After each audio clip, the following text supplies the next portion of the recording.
හරිම සුමුදුයි.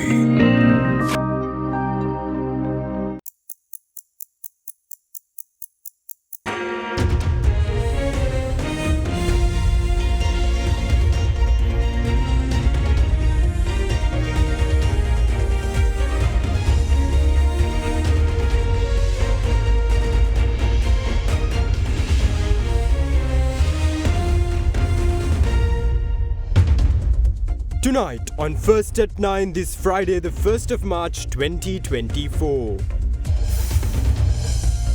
Indecisive, PUCSL fails to decide on electricity tariff revision. Insufficient information by the CEB alleged to be the main reason. However, PUCSL assures a final verdict by Tuesday the latest. Knights in shining armour. President Ranil Wickremesinghe pledges to deploy armed forces to protect world peace. Says the Sri Lankan military will transform in the next decade. Riding the wave. Rupee appreciates by 4.4% so far this year. Tourism earnings in January 2024 records its highest values since January 2020. Reserves spike to $4.5 billion. Inquisition. Parliamentary Affairs Committee to question central bank officials over salary hikes on the 5th of March. ඔබේ විශ්වාසය දෙනු සෙන්සුරයින් දැන් ළඟමැති ෆාමසියෙන් ලබාගත හැක. From Ada Derana, this is Ada Derana First at 9. Live from Studio 24 in Colombo. Welcome to Derana First at 9. Hope you are having a very good evening. I'm Aditya Drisingha joining you live with the latest in Sri Lanka and around the world. Now taking you straight to your top story tonight. Against a backdrop of rising costs, the public was eagerly anticipating a reduction in electricity tariffs during recent times. However, after several deliberations, the Public Utilities Commission was unable to arrive at a decision on the electricity tariff revision at the meeting which was held this evening. According to the Commission, their decision making has been hindered by insufficient data provided by the Ceylon Electricity Board. However, the Commission members assured that a decision on the tariff revision will be announced by Tuesday, the latest. The first electricity tariff revision for the year 2024 was expected to take place in February. The Ceylon Electricity Board, submitting a proposal during the second week of January for the purpose, proposed a 3.34 reduction in the average tariffs since they estimated a surplus of 23.73 billion rupees during the year. However, a few weeks later, Minister of Power and Energy Kanchana Wijesekara revealed that the CEB will be submitting another proposal through which electricity tariffs can be reduced even further. Accordingly, the CEB outlined the possibility of completely taking off the 18% tariff hike imposed on religious institutions, the 12% hike imposed on industries and hotels, and the 24% hike imposed on general purpose and government building sectors. The second proposal was submitted to the Public Utilities Commission on the 22nd of February, and the Commission met on the 28th to arrive at a final decision regarding the proposal. However, the meeting concluded without a final decision. With the intention of arriving at a decision today, the Commission members met this afternoon too. However, once again, the meeting, which lasted for over 2 hours, concluded without a final decision. According to PUCSL Chairman Professor Manjula Fernando, their decision-making has been hindered by the insufficient data provided by the Ceylon Electricity Board.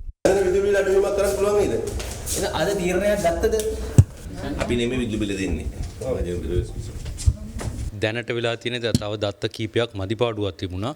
එදා ඒ දත්ත ගේන්න කියලා තිබුණේ වගේ තව දුරටත් ඒ වගේ විස්තර අවශ්‍ය වුණා. ඒ තීන්දුව දෙන්න. ඒ දත්ත එතුමාලා ගෙනලා තිබුණේ නැහැ. ඒවා දවසක් දෙකක් ඇතුළේ ගලන් සපයනවා.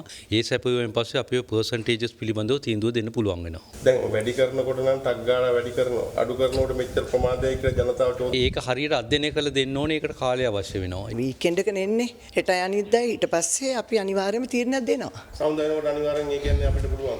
සඳුදා හෝ අඟහරුවාදා අනිවාර්යයෙන්ම ජනතාවට දැනෙන ප්‍රතිශතයකින් අඩු කිරීමක් සිදු කරන්න පුළුවන්. ගෲප්ස් කීපයක් තියෙනවා අර අඩු ආදායම් ලාභී අය සහ කර්මාන්තකරුවන් පස්සේ හොටෙල්. ඒ කට්ටියට සාමාන්‍යයෙන් දැනෙන මේකක් දෙන්න බලාපොරොත්තු වෙනවා.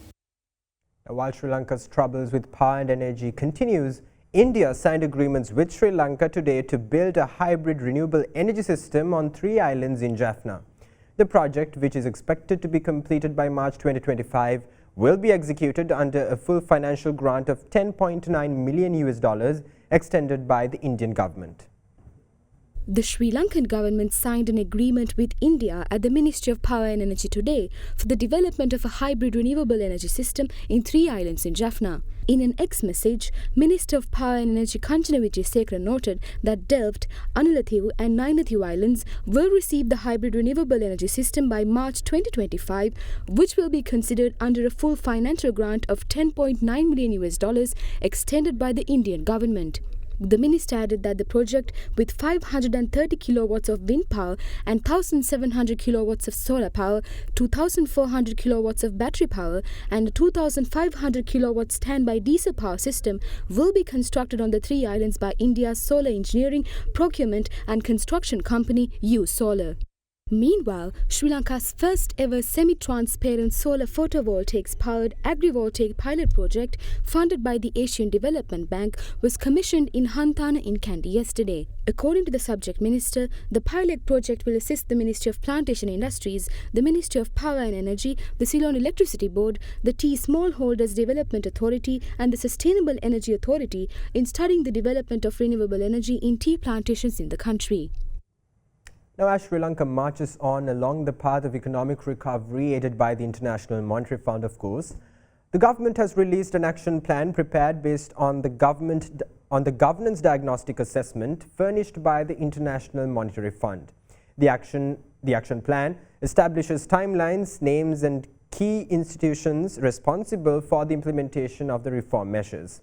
The IMF had prepared the governance diagnostic report at the request of Sri Lanka, and the publication was deemed imperative for the authorities to adopt their own action plan to implement the recommendations in the assessment beyond the priority commitments under the EFF arrangement.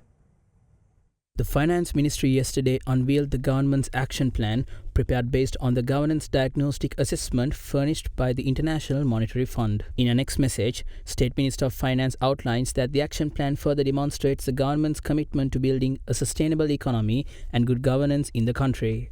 The action plan noted the successful development rules for the appointment of commissioners to the Commission to investigate allegations of bribery or corruption by the Constitutional Council in December of last year.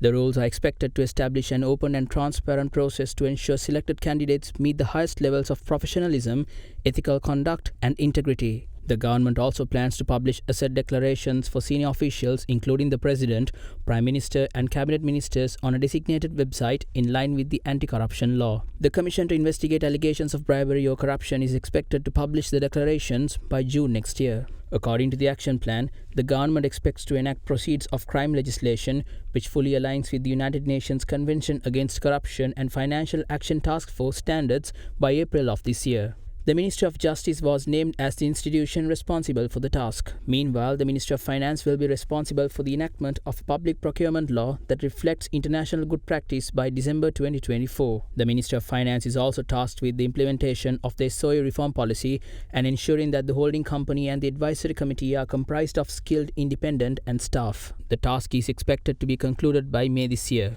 Amending the tax legislation to eliminate or restrict ministerial authority to introduce tax changes without prior parliamentary approval and ensuring that such changes do not generate revenue losses will also fall within the purview of the Ministry of Finance. According to the action plan, the measures are currently underway to amend the tax legislations as such. The central bank will be charged with revising legislation, regulations and the process relating to financial sector oversight in the banking sector, including strengthening corporate governance for banks with government ownership by improving the selection of executives and board members. The said task is expected to be completed by March this year. The government also plans to establish and implement a plan to expand the resources and skills available to the Judicial Services Commission in order to enhance their ability to carry out their function and define potential options for modifying governance arrangements in the justice sector to strengthen oversight, monitoring and proper sector development. The Judicial Service Commission will be tasked to implement those efforts by December this year. As geopolitical tensions warp into armed conflicts worldwide, triggering regional and international security threats, President Ranil Wickremesinghe highlights that Sri Lanka must intervene whenever necessary to secure regional and world peace, especially since Sri Lanka possesses a battle-hardened military. He made these remarks at the Sri Lanka Air Force Cadets commissioning ceremony held at the China Bay Air Force Camp yesterday. While claiming that Sri Lanka's military aims today are much broader than merely securing its borders, The president went on to say that the country must actively take part in international efforts to establish peace by paying close attention to geopolitical dynamics. The president's latest public remarks on Sri Lanka's military ambitions came off the back of his decision to deploy Sri Lanka's naval assets to join the US-led military response against Houthi rebels in the Red Sea, which prompted sharp criticism by opposition parties. The Sri Lanka Air Force Cadet Officers Commissioning Ceremony was held at the Air Force Base in China Bay yesterday under the patronage of President Ranil Wickremesinghe.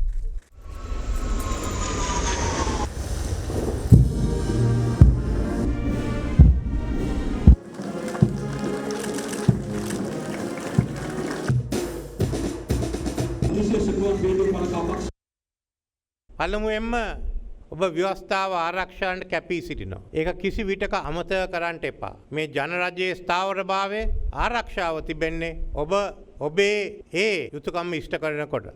අභ්‍යන්තර වශයෙන් අද අපේ රට ආර්ථිකය සමාජ ක්‍රමය දේශපාලන ක්‍රමය කඩා වැටුණු අවස්ථාවකින් ඉදිරියට එනවා. අපිට ආපහු යුගයට යන්න බෑ. අපි ඉදිරියට යන්න නම් රටේ විශාල නවීකරණයක් සිදු වෙන්න ඕනේ. ශීඝ්‍රයෙන් දියුණු වෙන ආර්ථික පරිවර්තනයක් සිදු වෙන්න ඕනේ. මේ වගකීමේදී ඉෂ්ට කරද්දී ඒකේ විශේෂයෙන් ඒක වාසිය ලැබෙන්න ඔබටත් අනාගතයේ ඔබේ දූ දරුවන්. අපි අද බලන්නේ අපේ රට සතුරු උවදුරෙන් ආරක්ෂා කරනවා පමණක් නෙමෙයි අද තියෙන ජාත්‍යන්තර දේශපාලනය අනුව අපේ කලාපේ අපේ ලෝකයේ සාමය ස්ථාවරභාවය ආරක්ෂා කරනවා. සාමය ස්ථාවරභාවයට ඇත්ත වශයෙන්ම හානියක් වෙනවා නම් අනතුරක් වෙනවා නම් ඒක අපේ රටට වෙන අනතුර. අපි සියලු දෙනාම තනියම ලෝකේ ජීවත් වෙන්නේ නැහැ. හැම රටක්ම අත්වැල් බැඳගෙන යන්න තිබෙනවා. ඒ නිසා ඒ සාමය ආරක්ෂා කරන්න ඕමනේ. අපේ යුතුයකමක් තියෙනවා ඒට එකතු වෙන්න. ලංකාව වගේ රටක් යුද්ධයක් කළා පළපුරුදු තියෙන රටක් පැත්තකට වෙලා යන එකෙන් අපි යුතුයකම අපි ඉෂ්ට කරන්නේ නැහැ. අපිට අපේ කලාපේ ස්ථාවරභාවය ආරක්ෂාවත් වැදගත්.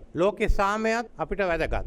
ඒ නිසා වැඩ කටයුතු වලට අපිට එදෙන්න තියනවා නම් අපේ ත්‍රිවිධාම දෙන්න උවමනා නම් ඒ ගැන අපි රටක් හැටියට එතෙන්ට මැදිහත් වෙන්න ඕනේ. ඔබ බැඳෙන හමුදාව දැන් ඊළඟ දශකයේ තුලදී විශාල පරිවර්තනයකට ඇතුල් වෙනවා. අපේ ත්‍රිවිධ හමුදා ලෝකයේ අද ක්‍රියා කරන්නේ තාක්ෂණය පදනම් කරගෙන. එහෙනම් අපිත් ඒ තැනට යන්න ඕනේ. ක්‍රමානුකූලව අපිට සම්පත් තියෙන අන්දමට අපි ඉදිරියට යන්න ඕනේ. Now echoing similar sentiments, President Ranil Wickremesinghe reaffirmed Sri Lanka's commitment towards ensuring freedom of navigation in the Indian Ocean. Addressing a ceremony at the Trincomalee Naval Base, President Wickremesinghe highlighted that Sri Lanka's Navy is dedicated not only to protect Sri Lankan waters, but to ensure the safety of the entire Indian Ocean. The ceremony to award President's colours to the Sri Lankan Navy's elite force, the Special Boat Squadron, was held this morning at the Trincomalee Naval Base under the patronage of President Ranil Wickremesinghe. The event was given a dash of military glamour through a naval display performed by the Navy's Special Boat Squadron and other warships. Respect offered to the head of state by the naval fleet and the craft and holds 98 officers. අද විශේෂ යාන්ත්‍රා බලගණයට වැදගත් දවස්. අපි ජනාධිපති සම්මානය මේ බලගණයට ලබලා දුන්නා. ආරම්භ කළා අවුරුදු 30යි. ඒ යුද්ධ කාලේ ඒ කරපු සේවාව මං කියන්න උවමනා නැහැ. ඒ වගේම ළඟදී රතු මුහුදේ වැඩ කටයුතු වලට මේ නාවක හමුදාව දෙව්වා. එහෙනම් අපිට මේ නාවක හමුදාව ලංකාවේ ආරක්ෂාවට පමණක් නෙමෙයි ඉන්දියන් සාගරයේ ආරක්ෂාවටත් කැපෙලා තියෙනවා. අපි හැම වෙලේම ඉන්දියන් සාගරයේ තුල නැව් ගමනය සිදුවේ යුතුයි. ඒකට අවහිර නොවිතිය යුතුයි කියලා අපි ප්‍රකාශ කළා තියෙනවා. ඒ නිසා එක්සත් ජාතීන්ගේ ගිවිසුමටත් අපි එකග වෙලා තියෙනවා. අපේ සාගරය තුල අපේ ආර්ථික වැඩසටහන් වලට විශේෂයෙන්ම හානි වෙන්න ඉඩ දෙන්න බෑ. Now in other local news, Parliament has decided to summon the officials of the Central Bank of Sri Lanka to the party leaders meeting on Tuesday. This was decided at the meeting of the Committee on Parliamentary Business held this morning. According to the Department of Communication of the Parliament, the CBSL officials will be inquired about the process and rationale behind the recent salary hike given to its employees. Earlier this week, the Central Bank Governor Dr. Nandalal Veerasinghe requested the President, appealing to his capacity as the Minister of Finance, for an opportunity to apprise the Members of Parliament through an appropriate parliamentary committee of the recent salary increment which came under spotlight. Issuing a release in this regard, the CBSL explained that the latest revision of the remuneration of its employees had been approved by the governing board under the triennial collective agreement entered into with the trade unions covering the period 2024 to 2026.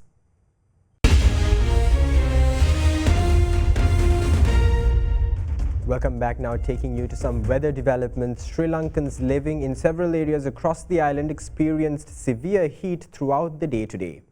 Taking the present hot weather into consideration, the Department of Meteorology issued a heat index advisory to areas covering the northwestern, southern Sabaragamu provinces and the Mana district.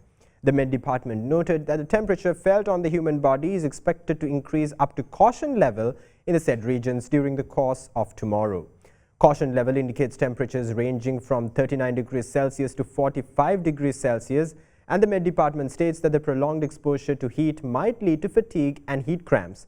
The Met Department urged the general public to take necessary measures such as staying hydrated and checking up on the elderly and sick in order to prevent adverse after effects of the prevailing hot weather. Now, final rites of the late former Minister of Finance Ronnie Demel was held this evening at the grounds of the University of Ruhuna. The late politician was at the age of 98 at the time of his passing. Ronnie Demel was infamous as the Minister of Finance who read the government budget in Parliament for a record-setting 11 times. Demel, who was a civil servant until 1964, entered politics in 1965 and was elected to the Sri Lankan legislature in 1970 after contesting from the Devanur electorate in Mathura. He was re-elected in the 1977 general election from Devanur after crossing over to the UNP and was appointed Cabinet Minister of Finance. Ronnie Demel, who served as Member of Parliament until 2001, passed away on Tuesday after receiving treatment at a private hospital in Colombo. The remains of Demel, which were at his residence in Colombo, were laid last evening at the indoor stadium of the University of Ruhuna. The final rites of the late former finance minister were performed this evening at the Ruhuna University grounds. Now, in other local news, a 45-year-old was killed in a shooting carried out in Ahungalla today. The police revealed that the unidentified assailant who arrived on a motorcycle shot the individual in front of a hotel and fled the scene. With that, let's take a look at some local news in brief. Russian naval ship Varyak arrived at the port of Colombo on a formal visit this morning. The 187-meter-long missile cruiser manned by a crew of 529 was welcomed by the Sri Lanka Navy according to naval tradition. During their stay in Sri Lanka, the crew members of the ship are expected to take part in several programs organized by the Sri Lanka Navy, and the vessel will depart the island on the 3rd of March. An accident was reported from Dehiyovita when a car which was making an L-turn on a pedestrian crossing was rear-ended by a motorcycle. The car had been travelling from Avisavela to Karvanalla when the accident took place. The 62-year-old driver of the motorcycle, who sustained injuries following the accident, was admitted to hospital for treatment, while the driver of the car was taken into police custody. Meanwhile, a fire was reported within a paint factory in Panadura North. The paint factory was completely destroyed, while the cause of the blaze is yet to be determined.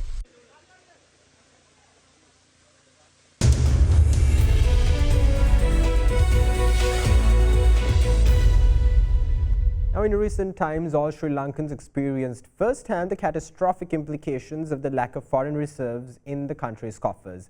In a bid to avoid such economic calamities in the future, Sri Lanka underwent a series of major structural reforms which came off the back of major sacrifices made by the general public.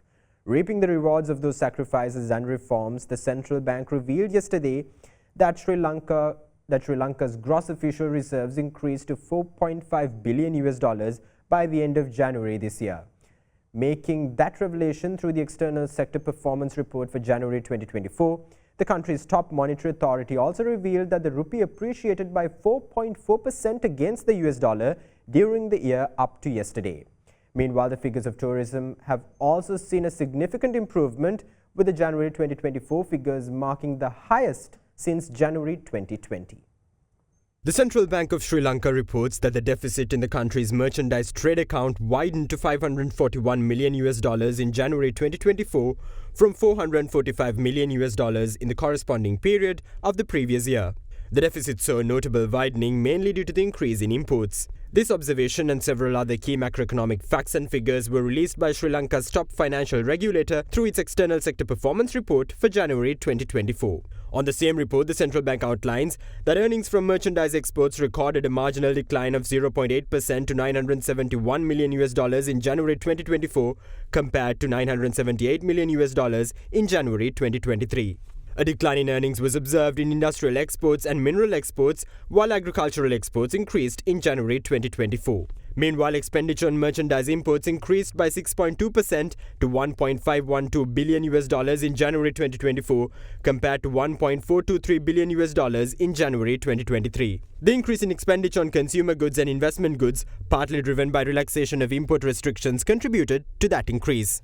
The central bank also notes that earnings from tourism in January 2024 were estimated at $342 million in comparison to the estimates of $269 million in the previous month and $154 million in January 2023. This marks the highest monthly figure since January 2020. Major inflows and outflows in other service sectors were observed in sea transport and air transport services.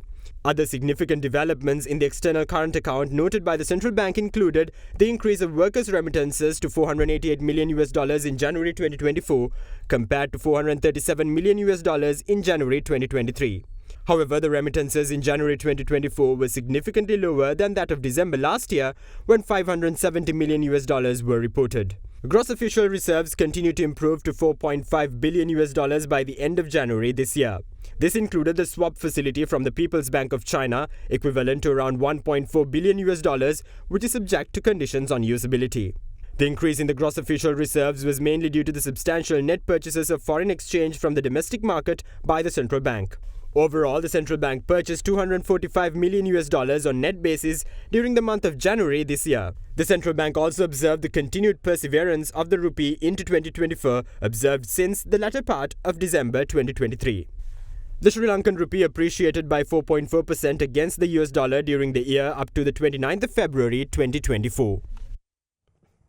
Now, meanwhile, Chairman of the State Gas Supplier Litrogas Lanka Mudita Peiris today announced that the company has decided to proceed with no price revisions for its domestic gas cylinders for the month of March this year.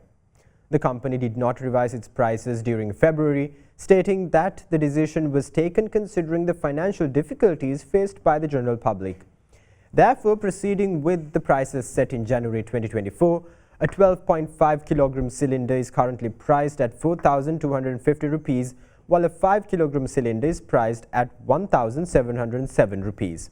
Further, the price of a 2.3 kilogram cylinder stands at 795 rupees. In the meantime, Lavs Gas PLC also decided to not revise its domestic gas cylinder prices for the month of March. The decision was announced shortly after Litrogas Lanka notified its decision to not revise prices for the month of March. As such, the price of a 12.5 kilogram Lavs gas cylinder stands at 4,740 rupees, while the 5 kilogram cylinder is currently priced at 1,900 rupees. Now, in other business news, the Colombo Stock Exchange closed higher today, aided by gains in financial stocks. The all-share price index climbed 0.37% to close at 10,691.24 points, extending its winning streak to 5 weeks. LLC Holdings and LLC Finance were the top gainers on the index, gaining 11.38% and 10% respectively. Trading volume on the all-share index rose 49.8 million shares from 42.9 million shares in the previous session. Meanwhile, the S&P Sri Lanka 20 rose 0.07% to 3,039.40 points. However, the equity market's turnover fell to 1.5 billion rupees from 1.64 billion rupees in the previous session. The food, beverage and tobacco sector was the top contributor to the turnover, while the diversified financial sector came in second. Foreign investors were net sellers of offloading stocks worth 357 million rupees, while domestic investors were net buyers, purchasing shares worth 1.29 billion rupees. Now, in some other business news, Expolanka Holdings PLC has decided to delist the company's shares from the official list of the Colombo Stock Exchange. According to market capitalization, it is the largest listed company in the Colombo stock market. Speaking in this regard, stock market experts say the company has taken this decision to focus on international expansion. of directors of Expolanka Holdings has made arrangements with its holding company SG Holdings Global, the company's majority shareholder, to purchase the balance shares of Expolanka Holdings. Currently, the holding company owns 82.43% of Expolanka shares. So Expolanka is the largest listed company in the Colombo Stock Exchange, and with this decision, if a large amount of shares are repurchased, Expolanka would go into a delisting from the Colombo Stock Exchange. And the reason for Expolanka to do this is that they would like to focus on its core business and international operations. So when they do that, there will be higher capital requirements, and with it increasingly international nature of the business, they will require to raise capital from outside of Sri Lanka in foreign currency. And these borrowings would increase the gearing, and there will be higher forex risk for the local minority shareholders. And as a result, Expolanka believes that it is in the interest of the minority shareholders that the board has decided to provide this proposal to purchase the shares and delist the company from the Colombo Stock Exchange. Now, the national carrier of the United Arab Emirates, Etihad Airways, is expected to increase the frequency of flight operations to Colombo with effect from the 1st of May 2024. The UAE airline, which has 10 weekly flight frequencies at present, will be operating 13 flights a week from the 1st of May 2024. Thereby, 2 flights will be operated on Monday, Tuesday, Thursday, Friday, Saturday and Sunday, while 1 flight will be operated on Wednesday. Now in other developments, 20 flights will be operating per week from the 15th of June. As such, the airline will operate 3 flights on Monday, Tuesday, Thursday, Friday, Saturday and Sunday, and also 2 flights on Wednesday. The airline in a statement said the initiative will be a significant contribution towards boosting tourism in Sri Lanka and travel to the Middle East and other key destinations in the world. Now let's take a look at the rupee exchange rates during the day.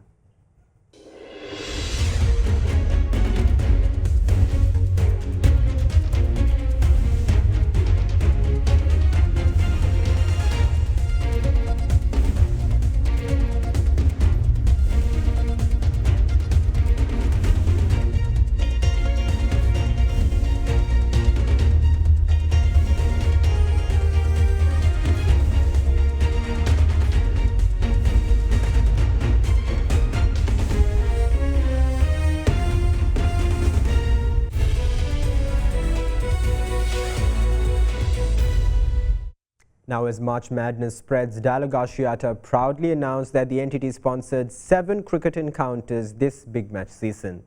In the meantime, NDB Bank introduced its exclusive Privileged Junior Savings Account in a bid to instill financial empowerment at a tender age. With that, let's take a look at some corporate news in brief. Dialog Asiata PLC announced that the company has sponsored 7 big matches, including cricket encounters of schools out of Colombo this year. Its inauguration ceremony was recently held at the Dialog Asiata Auditorium in Colombo. The ceremony was graced by Chief Operating Officer of the company, Lasantha Tevaraperuma. In the meantime, NDB Bank introduced Privileged Junior Savings, an inclusive offer tailored for the children of high net worth individuals, aimed at instilling financial empowerment from a tender age. Carefully curated for resident Sri Lankan minors aged 1 day to 18 years, Privileged Junior Savings offers a suite of benefits including elevated interest rates and bonus interest for monthly deposit commitments.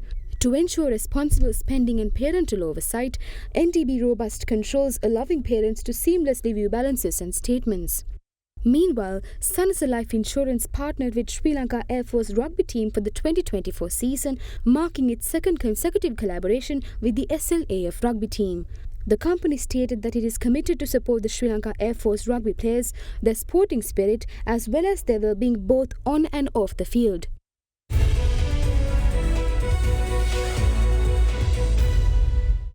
And with that, we wrap up tonight's edition of Ada Derana First at 9. Stay in touch with us on www.adaderana.lk for the latest developments around the clock. Thank you. Have a great night.